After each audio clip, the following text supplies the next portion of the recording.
නව දෙනෙක් ඉන්නවා. අපි පේපර් එක ටිකක් කතා කරගෙන යමු.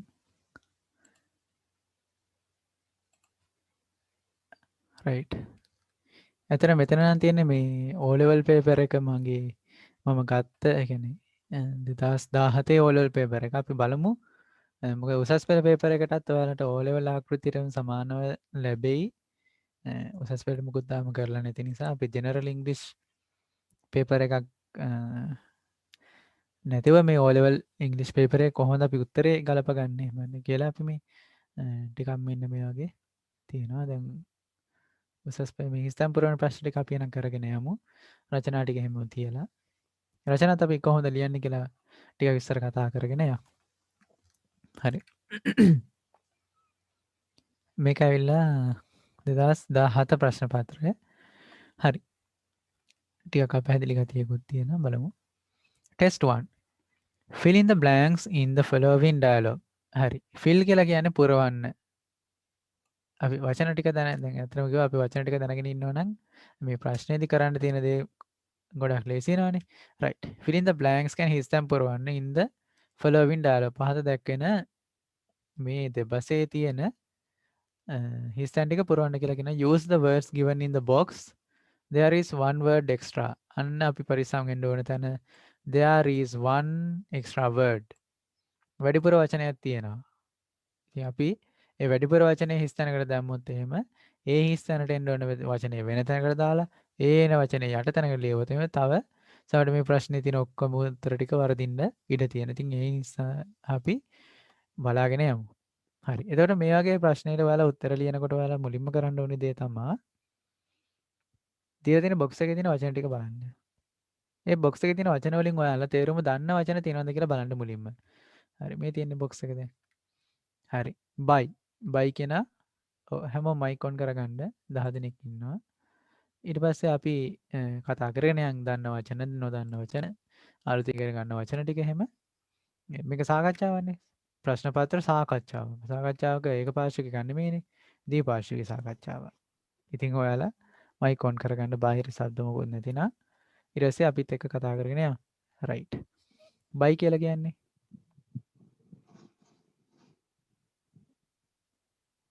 බයි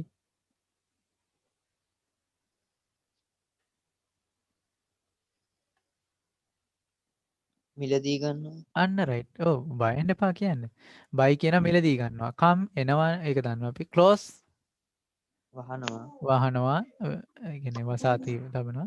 ස්ටොප් නතර කරනවා නවතනවා. ටයිම් කියන කාලය සූන් කියන සූන් කමින් සූන් ඉක්මනින්. ඔව් ඉක්මනින්ම ළඟදීම කියන තේරුම. මිනිට්ස් කියනවා මිනිට් කියන එකට අපි දන්න ඔව් මිනිත්තුව කියන තේරුමක් තියෙනවා. තව මිනිට් එකක් තියෙනවා. මොකක්ද? දැන් එක වචනෙට තේරුම් ගොඩක් තියෙන්න පුළුවන්. මිනිට් කියන තව දෙයකට. දන්නවනම් කවුරු හරි කෙනෙක් සමාන වචන. ඒ කියන්නේ ඉංග්‍රීසි වචන අපි දැනගෙන ඉන්න ඕනේ ගොඩක්. හරි දැන් බලන්න.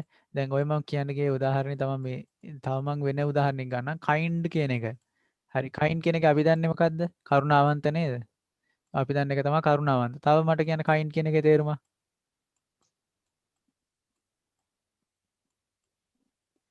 kind කියන එකේ තව තේරුමක්.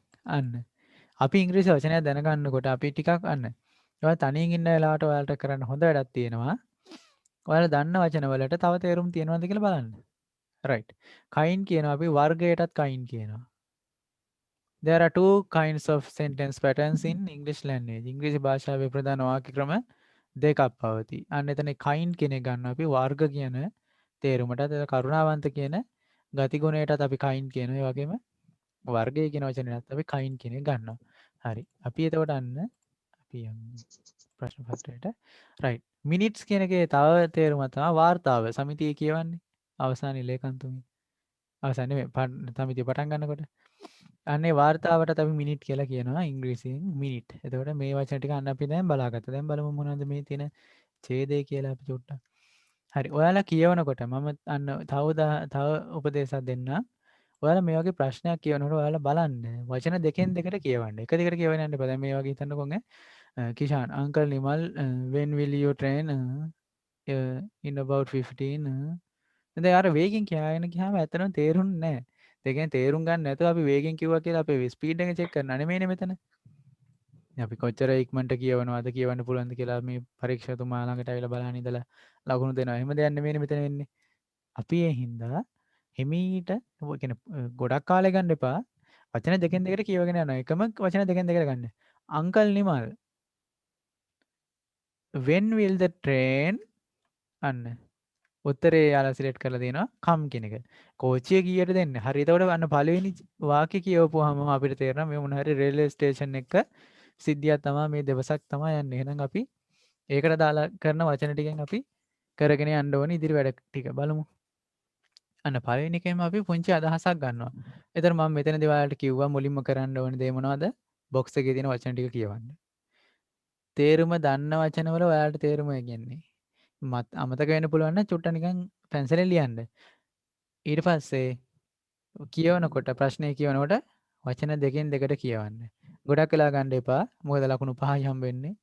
මේ ලකුණු 5යි හම්බෙන්නේ. පොඩි වෙලාවක් කරන් ඉක්මනට දාගෙන යන්නයි තියෙන්නේ. බලමු අපි. ඊට පස්සේ in about 15 උත්තරේ කියන්නේ සරලයි ඒක නම් minutes. මිනිත්ස් right. මිනිත්තු 20 15කින් විතර අපි සිංහලෙන් දෙබස් හදා ගන්න ඕනේ. දැන් මෙයා අහන්නේ වෙලාවන්නේ. when කියන වචනේ තේරුම දන්න නම් ඔයාලට පුළුවන් ඊළඟ හදා ගන්න. when කියන්නේ කවදාද කීයටද? එතකොට අන්න කවදාද කීයටද කියලා අන්න වෙලාවක් අහනවා නම් වෙලාව සම්බන්ධ වෙන වචනේ තියෙන්නේ මොකද්ද? මිනිත් කියන එකනේ. අන්න ඒක අපි දාගන්න ඕනේ මෙතෙන්. අන්න right. එතකොට G තමයි මෙතෙන් දෙන උත්තරේ.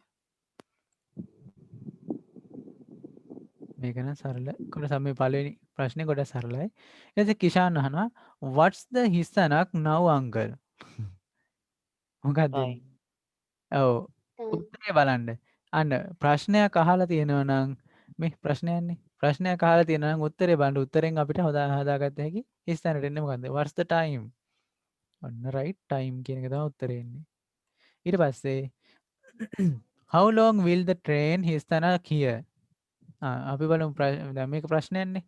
මොකද how long කියන්නේ කොච්චර කාලයක්ද කොච්චර වෙලාවක්ද? will the train හිස්තැනක්. බලමු.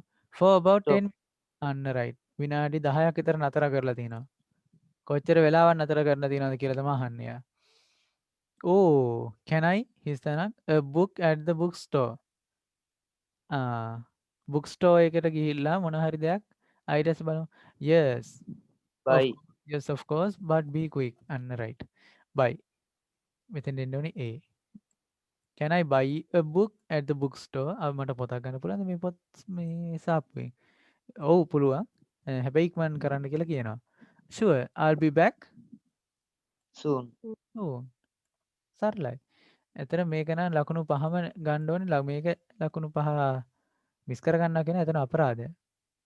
ගොඩක්ම සරල ගන්න ඉතින්. එතන මේකෙදි මම කිව්වේ ඔයාලට මේ උත්තර ලියන්න දැන් ජෙනරල් ඉංග්‍රීසි මේ වගේ ප්‍රශ්න පත්‍රයක් වෙන්න ඕනේ. කියන්නේ ඕනම ප්‍රශ්න පත්‍රයක මේ වගේ පළවෙනි ප්‍රශ්නේ කොට දාගන්න පුළුවන්. ඔයාලා කරන්න ඕනේ දේ තමයි බොක්ස් එකේ තියෙන වචන ටික බලන්න. ප්‍රශ්නෙට එන්න. ප්‍රශ්නේදී වචන දෙකෙන් දෙකට කියවන්න. ඊට පස්සේ ප්‍රශ්නයක් අහලා තියෙනවා නම් උත්තරේ බලන්න. උත්තරෙන් ප්‍රශ්නේ හදාගන්න. ඒ කියන්නේ උත්තරෙන් ප්‍රශ්නේ හඳුනගන්න. ඒකට හරියන උත්තරේ මෙතනින් බලලා ලකුණු ටික ගන්න. තේරුණා නේද ඒකේ? කරන විදිය තේරුණා නේද ඒක? ඔව් සර්. අන්න right. දෙවෙනි ප්‍රශ්නේ. ඕන දැන් අපි කියවනකොටම කියවන්න ඕනේ ප්‍රශ්න. ඒ කියන්නේ ප්‍රශ්නේ වචන දෙකෙන් දෙකට. Underline the correct answer. The first one is done for you. හරි ඒක පළවෙනි කරලා දෙනවා කියලා කියනවා යාළුවා. හරි underline කරන්න තමයි තියෙන්නේ. කවිෂ් කියනවා tell me මට කියන්න what you මොකද්ද ඔයා did කරේ after I මම පස්සේ කියලා තියෙනවා. his and yesterday. yesterday කියලා තියෙනවා කියන්නේ අතීත කාලයි. leave කියලා කියනවා පිටත් වෙනවා වර්තමාන කාල ක්‍රියාපදේ. එහෙනම් left වෙලා ඒක අතීත කාලේ වෙන්න ඕනේ. අන්න එතකොට මේ left කියන එක යාලා දීලාම තියෙන්නේ මේක මොන කාලයි කියලා අඟවන්නද අපිට? අතීත අතීත කාල කියලා අපිට ඉංගියක් දෙන්න තමයි යාලා ඒ විදිහට දීලා තියෙන්නේ. හරි බලමු. නිර්මලා කියන ඊට පස්සේ well හොඳයි. we හිස්සනක් to the town. walk කියන වර්තමාන walk කාල walked මෙන්න මේක තමයි උත්තරේ එන්නේ walked.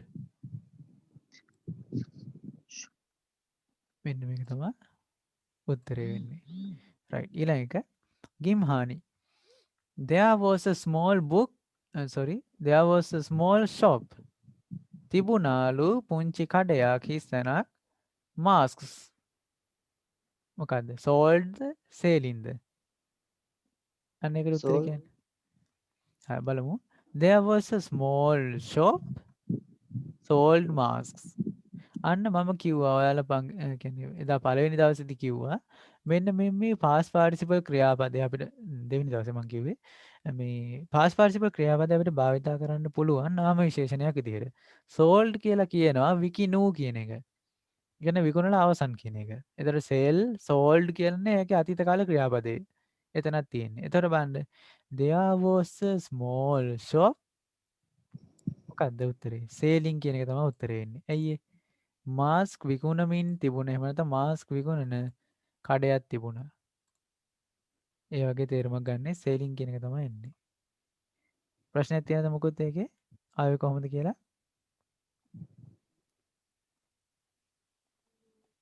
ප්‍රශ්නයක් තියෙනවද ඒක? නෑ සර් නේ? ඒ කෑල්ල පොඩක් අය පාඩ මේ පැහැදිලි කරන්නකො. හරි බලන්නකෝ.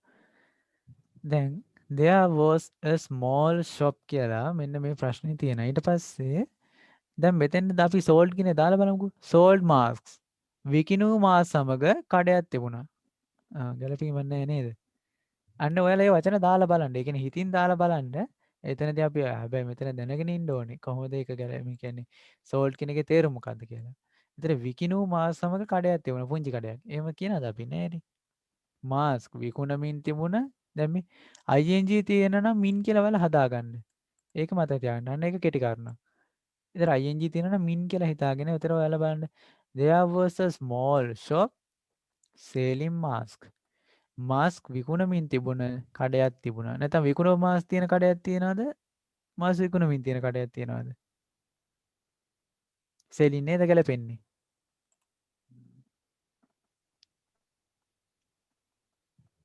ප්‍රශ්නයක් තියෙනවද මොකද? ටිකක් පැටලුණා වගේද? දැන් මෙතන මේ සම්පූර්ණ දැන් මේක අතීත කාල ඒ අතීත කාල කියන එක හරි. ඒතර අතීත කාල කියලා දැන් අපි මේවා කියවන්නෙම නැතුව දැන් හිතන්නකෝ මෙන්න යන්න එහෙම කරා කියලා. දැන් අපි මේක අතීත කාලය කියලා මුලින්ම අඳුනගත්ත හින්දා මේක ඕනේ යන්නේ. මේක කවුද ඉතින් මේක අතීත කාලයනේ. මේක අතීත කාලේ ටික මේකට මේක මේකට මේකට මේක මේක මෙතන මේක ගමු. මේක. අන්න එහෙම කරගෙන ගියොත් නම් ඇත්තටම කිව්ව වරදිනවා. එහෙම බෑ. ඒ අර භාවිතය බලන්න ඕනේ කොයි වගේද ඒක යෙදීම කියලා. රයිට්. ඊළඟ කොටසට අපි යන් ඊළඟ ප්‍රශ්නෙට. ඊට පස්සේ කවිෂ් අහනවා කියනවා so you his තනක් a mask a mask let me see it අන්න මට ඒක පෙන්වන්න කියලා කියනවා. එහෙනම් ඔයා මාස්ක් එකක් ගත්තා නේද කියලා කියනවා. මොකක්ද එන්නේ? both boat. අන්න රයිට්. ඒකනේ බෝට්. එහෙනම් ඔයා මාස්ක් එකක් ගත්තානේ. මොකෝ මට බලන්න දෙන්න ඒක කියලා කියනවා එයා.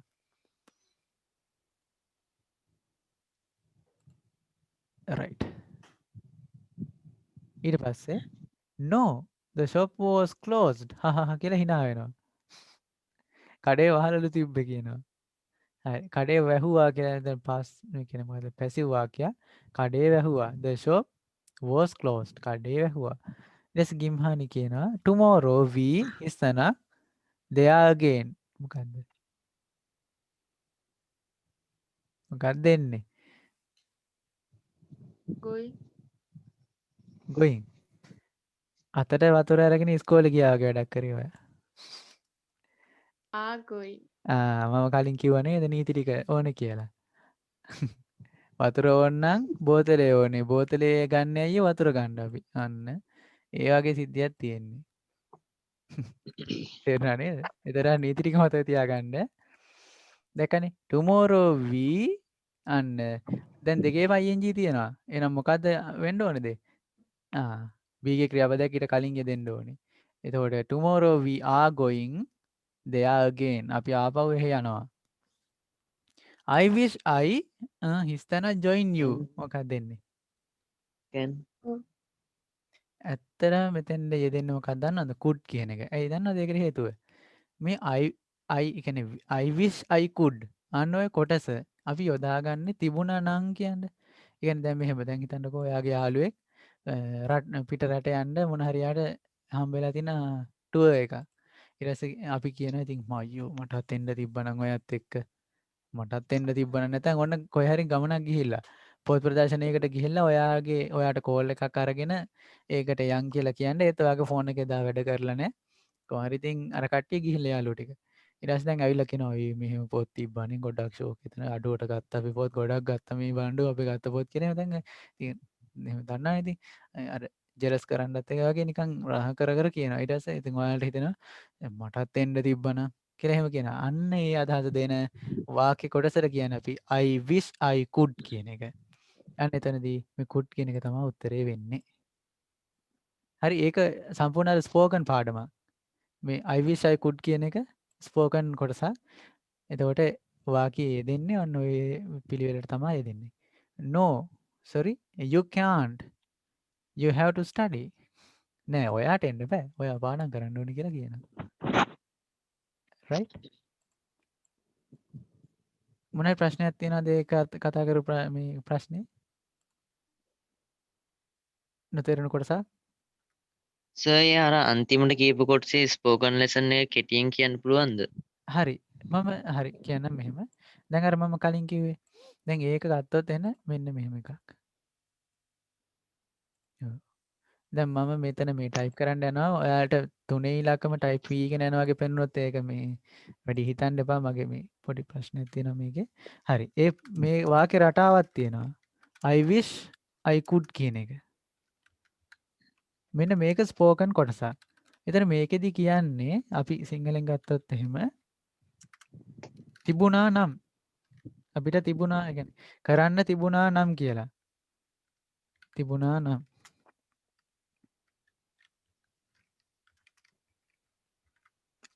ඒ කියන්නේ මෙහෙම දෙයක්. දැන් ඔයාගේ යාළුවා මොන හරි දෙයක් කරලා ඒත් ඔයාට ඒක කරන්න බැරි වුණා. අන්න ඒතර අපි කියනවා "සි මටත් ඒක කරන්න තිබ්බනම්." දැන් සමහරට යාළුවා ඔයාට කියනවා අපි එහෙ යන් කියලා. ඊට පස්සේ ඔයා කියනවා "අනේ මට බෑ. මට කම්මැලි" කියලා. ඊට පස්සේ ගියාට පස්සේ යාට මොන හරි හොඳ වටින දෙයක් හම්බ වුණා. ඊට පස්සේ ඒතෙන්ද ගියපු ඔක්කොටම මේ දේ හම්බ වෙලා. දැන් ඔයා ගියේ නැහැ. ඔයා හිටියා. ඒතර ඔයා කියනවා "සි මටත් යන්න තිබ්බනම්." කියලානේ අපිට කියවෙනවනේ. අන්න එතකොට ඒක මේ විදිහටම තමයි දෙන්නේ. I wish I could go there.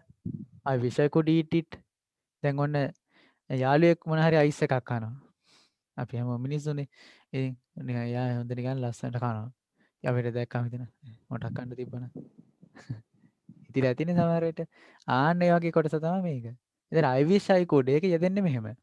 ඊට පස්සේ අවසානයේ මෙන්න මෙතෙන්ද යෙදෙනවා මේ ක්‍රියාපදයයි මෙන්න මෙතන මේ කොටසට යෙදෙන්නේ මේ තිබුණා නම් කියලා මම මෙතන ටයිප් කරපු එක මම ඒක චුට්ටක් අපගනනකො.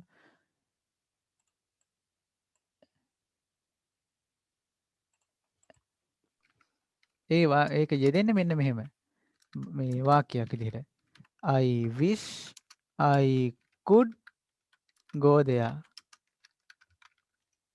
මටත් එහෙ යන්න තිබුණා නම් කියලා වගේ තේරුමක් තමයි තියෙන්නේ. මෙන්න මේකෙන් තමයි මේ කෑල්ල එන්නේ. අර තිබුණා නම් කියන කොටස එන්නේ මේකෙන්. I wish I could කියන එකෙන්. I wish I can කියන එක ගන්නෙ නැහැ අපි. ඒක I wish I could කියන එකම තමයි භාවිතා කරන්නේ. හරි නේද? මෙතන තමයි අපි භාවිතා කරනවා. ඒ කියන්නේ මොන හරි ඒ ක්‍රියාවට අදාළ වෙන්නේ මෙතන. මෙතනින් ඉතුරු ටික. then I wish I could eat it. මට ඒක කන්න තිබ්බනම්. I wish I could drink it. මට ඒක බොන්න තිබුණා නම්. I wish I could get it. මටත් ඒක ගන්න තිබ්බනම්. අන්න ඒ වගේ ගැලපෙන්නේ ඒ ක්‍රියාපදේ යෙදෙන්නේ ඒ විදිහට. right. හරි නේද ඒක?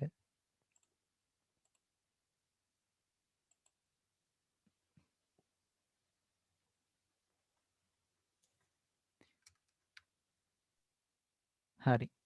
ඊළඟට මෙන්න මෙහෙම ටෙස්ට් එකක් යෙදෙනවා ගොඩාක් වෙලාවට. උසස් පෙළ පේපර් එකේ නම් මෙහෙම ටෙස්ට් එකක් නෑ මං හිතන්නේ. උසස් පෙළ පේපර් එකේ ග්‍රැමර් කොටස තියෙනවා, ඊළඟට vocabulary තියෙනවා, ඊළඟට comprehension එක තියෙනවා. ඊළඟට writing part 4. ඔය part 4ට තමයි ටෙස්ට් ටික ගොනු වෙලා එන්නේ. එතකොට මේක මේ වගේ කොටසක් යෙදෙන්නේ නෑ.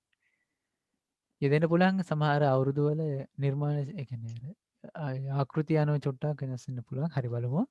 දැන් මේ ටෙස්ට් එක කොහොමද කරන්න කියලා. මේකේ 30න් පුරවන කොටසක් තියෙනවා. හැබැයි මේකේදී නම් කෙලින්ම බලලා තිනවා වගේ vocabulary එක. ඒ කියන්නේ වචන කොච්චර වචන තියෙනවද කියලා ඔයාගේ ස්ටෝරේජ් එකේ තියෙනවද කියලා තමයි බලලා තියෙන්නේ. බලමු. Study the picture and fill in the blanks in the text given below. Use only one word in each blank. අන්න පේපර් එකේ මේ බෝල්ඩ් කරලා තියෙනවා නම් අන්න ඒවා අපි විශේෂයෙන්ම බලන්න ඕන දේවල්. හරි බලමු මේ රූපේ. දැන් ස්ටඩි කියනවා කියන්නේ මොකද්ද? ස්ටඩි කියන ක්‍රියාපදයේ තේරුම මොකද්ද? අපි දන්න තේරුම. ඉගෙන ගන්නවා.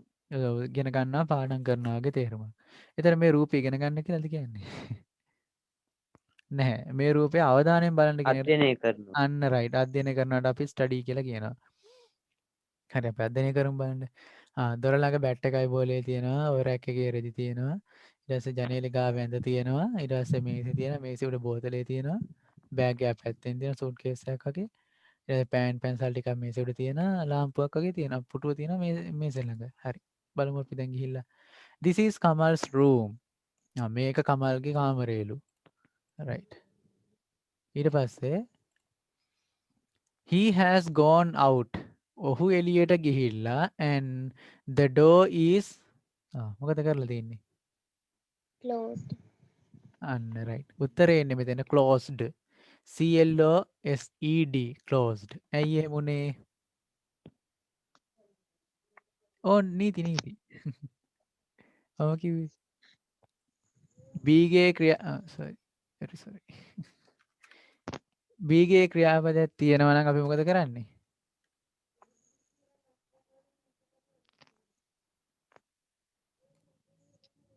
past participle. අන්න right. පැසිව් මෙතන දැන් පැසිව් සිද්ධිය වෙලා තියෙන්නේ. highlight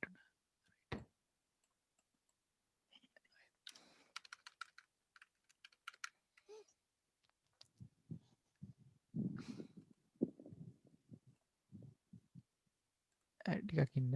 ඒකයි.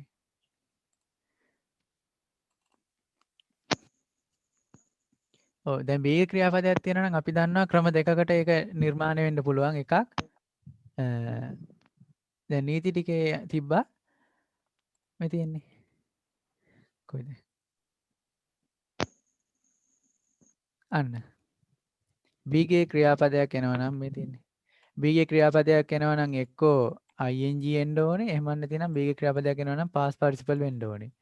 අන්න නීති ටික අනුව දැන් අපි බලුවා is තියෙනවා B ගේ ක්‍රියාපදයක් විදිහට. is closing කියන්නේ නැහැ අපි. ඒක passive කියලා අපිට තේරෙන්න ඕනේ. ඒතර is closed. ඊළඟට his bed ඔහුගේ ඇඳ is near the මොකද්ද? Window. Is near the window. And there is a curtain partly covering it. මේ බලන්න curtain එකකින් ජනේලෙ භාගය නේද cover කරන්නේ. එතන ජනේලෙන් කොටසක් cover කරමින් මෙතන partly covering it.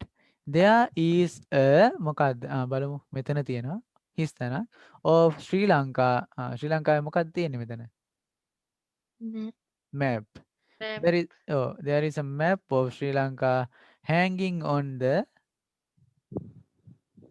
එල්ලලා තියෙන්නේ wall. මම කිව්වා නිපාතවලදී මම කිව්වා මොන හරි දෙයක් මත රඳලා තියෙනවනම් අපි දාන්නේ on කියලා. දැන් මේ දැන් බිත්තිය උඩ කියනවා දැන් බිත්තිය උඩ තියෙනවා කිව්වහම බිත්තිය හරහා දාලා ඒක උඩ තියෙනවා කියලා ඇඳ උඩ තියෙනවා වගේ නෙමෙයිනේ. දැන් බිත්තිය මත රඳලා තියෙනවා. අන්න right. hanging on the wall. His bed is a very narrow one. ඒක ගොඩ පටු. narrow කියන්නේ පටු. one with a his තන. මොකද්ද? කොටේට කියන්නේ මොකද්ද? Pillow. Right. Pillow. A narrow with a pillow on one side. ඒක පැත්තකට වෙන්න කොටයක් තියෙනවා. අන්න මේ ප්‍රශ්නේදී ඇත්තටම අසරණ වෙනවා වචන දන්නේ නැත්නම්. right? දැන් ඔතන දැන් වෙන වචනයක් දැන් මෙන්න මේ වගේ තැන් අපිට හිතා ගන්න පුළුවන් මේ is තිබ්බින්ද මෙතෙන් එන්නේ ඒක විදිහට කියලා කල්ප ගන්න පුළුවන්. හැබැයි මෙතන එහෙම බෑ. ඉතින් වචන දැනගන්න ඕනේ. මම ඔයාලට වචනක් දෙන්න. වෙනම ඔයාලා පාඩම් කරගන්න විභාගයට යන්න කලින්. right. ඊළඟට two his තනක් and a pair of his තනක් are hung on the wall hanger. මොකද්ද? ප්‍රශ්නට Trouser. two මොනවාද? two තියෙන්නේ shirts නේද? two shirts and a pair of trousers. අන්න ඔයාලා කියන්නේ trouser ද trousers ද?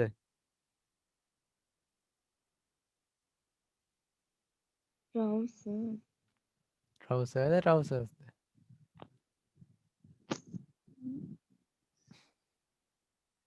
trousers කියලා අපි කියන්නේ ඒ කියන්නේ අර pair of ජෝඩුවක් කියලා ඒ කියන්නේ අපි ඒක එහෙම ගන්න. ඒ කියන්නේ දැන් මෙතන අතර කිව්ව කලිසම් දෙකක් නැහැ, දිගකලිසම් දෙකක් නැහැ. ඒ pair of trousers කියලා ගන්නෙ.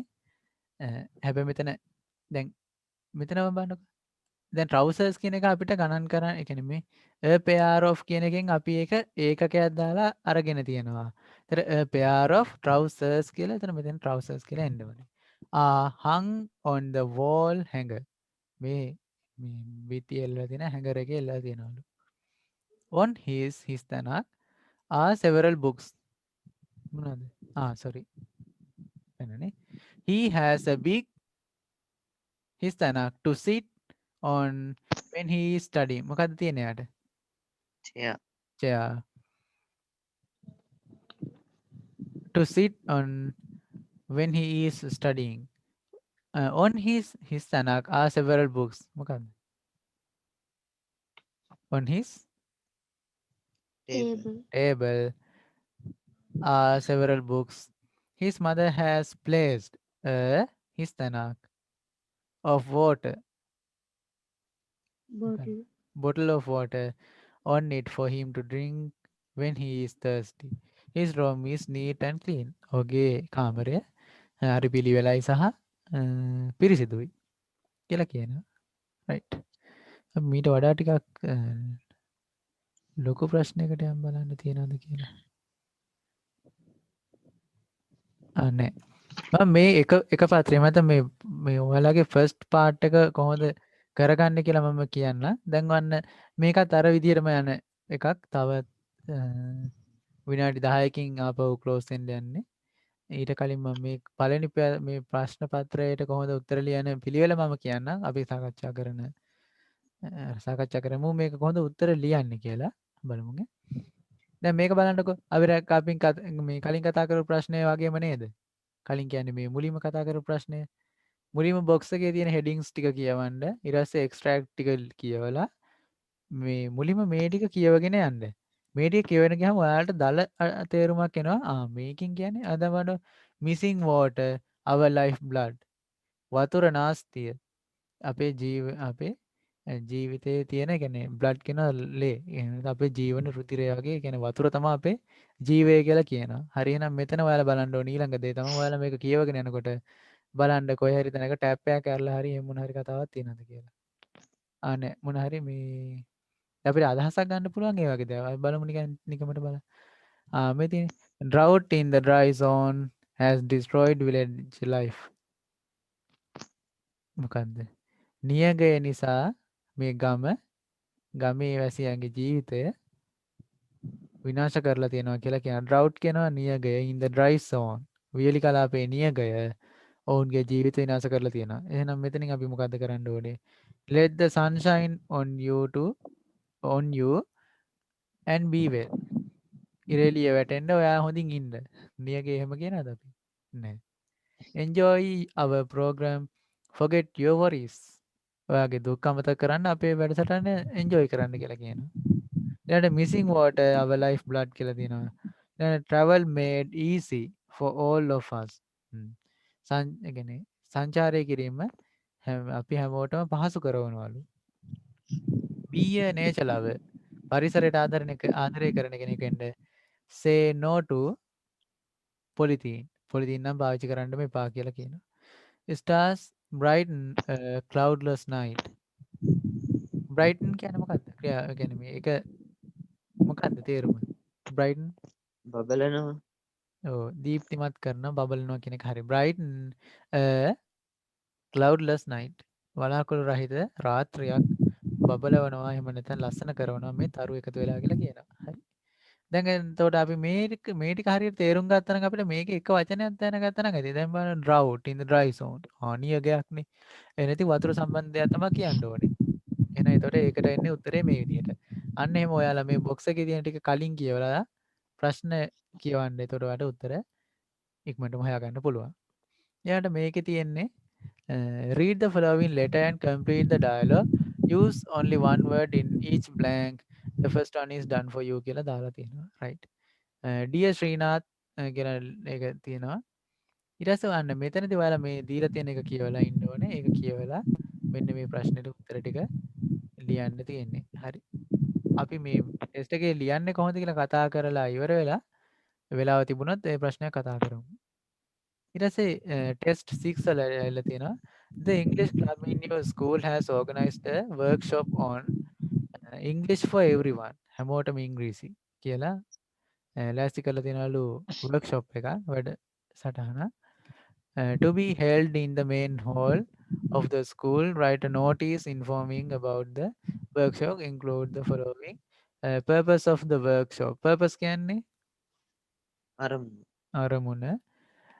Date, time and venue, ස්ථානය, වෙලාව, දිනය දාන්න කියලා කියන participants ලා අපෙත් මේ ඉන්න participants ලා සහභාගී වන අය නේද? හරි. එතකොට අන්න අපිට ඒක ටිකක් නිර්මාණශීලී විදිහට ලියන්න තියෙන්නේ. අපිට වැඩි විස්තර දීලා නැහැ කවුරු වෙනුවෙන්ද කියලා වගේ. English for everyone කියලා විතරයි දීලා තියෙන්නේ. එහෙනම් අපි ලියන්න ඕනේ. මුලින්ම ලියන අපි notice කියලා ලියනවා. ඊට පස්සේ ලියනවා අපිට ඒක ඇක්ටිව් වලින් ලියන්න පුළුවන් පැසිව් වලින් ලියන්න පුළුවන්. අපි තාම notice කතා කරේ නැහැ. අපි notice වලට උත්තර ලියන දවසේදී මේ ඔක්කොම කතා කරමු. මේ වගේ පේපර් වල. මම දැන් අද මේ හෙට එක්සෑම් තියෙන ළමයින්ට කියන්නේ notice කියලා ලියලා ඉවරලා ඔයාලට ලියන්න පුළුවන්. මොකද්ද? මේ ප්‍රශ්නෙම කැලලක් ගන්න පුළුවන්. The English club of our school has organized a workshop on English for everyone. ඊට පස්සේ අන්න to be held කියන එකත් ලියලා in the main hall. ඒක එහෙමම දීලා තියෙනවා. in the school නැත්නම් of the school. ඊට පස්සේ අන්න දැන් අපි මෙතනදි කරලා තියෙනවා මොකද්ද? මෙන්න මේ venue එක දීලා තියෙනවා. venue එක දීලා තියෙනවා. ඊළඟට time එක නැහැ තාම. ඊට පස්සේ it will be held. ඒක පැවැත්වේවි කියලා. තාම පැවැතුනේ නැහැ. notice එකක් දාන්නේ පැවැතෙන්න කලින්නේ. එතකොට it will be held කියලා on කියලා දිනේ දානවා on 20th March 2021 අන්න ඒ වගේ දාලා ඊට පස්සේ from කියලා ලියලා අන්න ඔයාලා හොඳට මතක තියාගන්න from කියලා ලිව්වොත් ඔයාලා අවසන් කරන්න ඕනේ to ගෙන් from to ඒක එකට යෙදෙන එකක්. ඒ කියන්නේ මෙහෙම ඔයාලා ලිව්වොත් එimhe from කියලා මෙන්න මේ කාලයේ සිට මෙන්න මේ කාලය දක්වා to කියලා ලියන්න ඕනේ. ඔන්න ඔය විදිහට තමයි ඒක from ලිව්වොත් to නොලියා ඉන්න බෑ. කාලයක් ලියන නම් මේ දෙකම එකට ලියන්න ඕනේ. හැබැයි ස්ථාන සම්බන්ධන මේ දෙක වෙන වෙනම ලියන්න පුළුවන් ස්ථානයක් ගැන කියන මේක සිට කියන එක මෙතන දක්වා කියලා වගේ තේරුමක් තියෙන එතකොට. හැබැයි කාලය සම්බන්ධ ලියන නම් ඔයාලා අනිවාර්යෙන්ම මේ දෙකම ලියන්න ඕනේ from to කියන එක. මේ වෙලාවේ සිට මේ දක්වා කියලා. හරි. ඊට පස්සේ participants. All the students of the school can participate නැත්නම් can take part. කොටස්කරුවෙක් වෙන්න පුළුවන් මේ workshop එකේ කියලා කියන්න පුළුවන්. ඊට පස්සේ purpose of the workshop මොකක්ද වෙන්න පුළුවන්. workshop එක සාමාන්‍ය පවත්වන්නේ English day එකට English day competition එහෙම තියෙන අතරේ එහෙම ලියන්න පුළුවන් for the world English day. නැත්නම් අපි ගන්න පුළුවන් for the English day competitions. අන්න ඒ වගේ purpose එකක් දාලා ඉවරලා සම්පූර්ණ කරන්න පුළුවන්. ඒතර මේකෙදි ඔයාලගෙන් බලාපොරොත්තු වෙන්නේ content එකට සහ C සහ L එකට. ඒ කියන්නේ මොකද්ද? C කියන්නේ content එක, L කියන්නේ L හරි මම මේක චුට්ටක් මතක් කරන්න. ඔයාලගේ රචනාවට මාක්ස් දෙන ගයිඩ්ලයින් එහෙම නැත්නම් පිළිවෙල දන්නවද? C M O L ඕන් ඔය මේ හතර යටතේ තමයි ඔයාලා ලියන ඕනම රචනාවට විභාගෙදී ලකුණු හම්බ වෙන්නේ. C කියන content එක අන්තර්ගතය. කොච්චර කරුණු ප්‍රමාණයක් ඔයා දක්වලා තියෙනවද? එහෙම නැත්නම් මේතන දක්වන්න දීලා තියෙනව ඔයා දක්වලා තියෙනවද කියලා content එකෙන් බලනවා. ඊළඟට M කියන්නේ mechanism. mechanism කියන යාන්ත්‍රණය. දැන් මේකේදී නම් mechanism එකක් නැහැ ඇත්තරම. හැබැයි notice කියලා ලියලා තිබෙන්නේ නැත්නම් mechanism එකෙන් තමයි ලකුණු අඩු වෙන්නේ. ඊළඟට organization. සංවිධානය. කොහොමද මේ කරුණු ටික ගලපලා තියෙන්නේ කියලා. දැන් මුලින්ම ලියන්න ඕන එකක් හිතන්නකො මේ මෙහෙම workshop එකක් පැවැත්වෙනවා කියලා උඩින්මනේ ලියන්න ඕනේ අපි මොකද්ද කියන දේ. ඒක අපි යටින්ම ලියනවා. එහෙනම් මැදින් ලියනවා. දිනේ දාන උඩින්ම. එතකොට අර ටිකක් organization එක අවුල් කියනවා. ඊට පස්සේ ඔයාලගේ මේ ස්පෙලිං එරර්ස් එහෙම නැත්නම් වාක්‍ය වැරදි නම් ග්‍රැමර් වැරදි නම් අන්න ඒක ලැන්ග්වේජ් වලින් තමයි ලකුණු අඩු වෙන්නේ. ඉතින් ඇත්තට මේ වගේ පොඩි රචනාවකදී මේ හතරම බලන්නේ නැහැ. මේකෙදි බලන්නේ කන්ටෙන්ට් එකයි ලැන්ග්වේජ් එකයි තමයි බලන්නේ. මේකෙම ලකුණු අපි බලමු ලකුණු කීයද දෙන්නේ කියලා. ලකුණු 5යි. ලකුණු 5ක් දෙන එකකදී එම ලොකුවට බලන්නේ නැහැ. ඊටම ඒ කියන්නේ ගොඩක් සරලව තමයි ඒක බලන්නේ. රයිට්. එතකොට කන්ටෙන්ට් එක සහ මේ ලැන්ග්වේජ් එක මේ ටික් එකක් දාලා තියෙන ඔක්කොම කරුණු ඔයාලා ලියන්න ඕනේ. එතකොට ඔයාලට කන්ටෙන්ට් එකට තියෙන ලකුණු ටික හම්බ වෙනවා. ඊළඟට ලියන වාක්‍ය හරියට ලියන්න. එතකොට ලැන්ග්වේජ් එකත් හරියට දෙන ලකුණු 5ම ගන්න පුළුවන්. මේක ඇත්තටම සරල කොටසක් ඒ රචනාවත්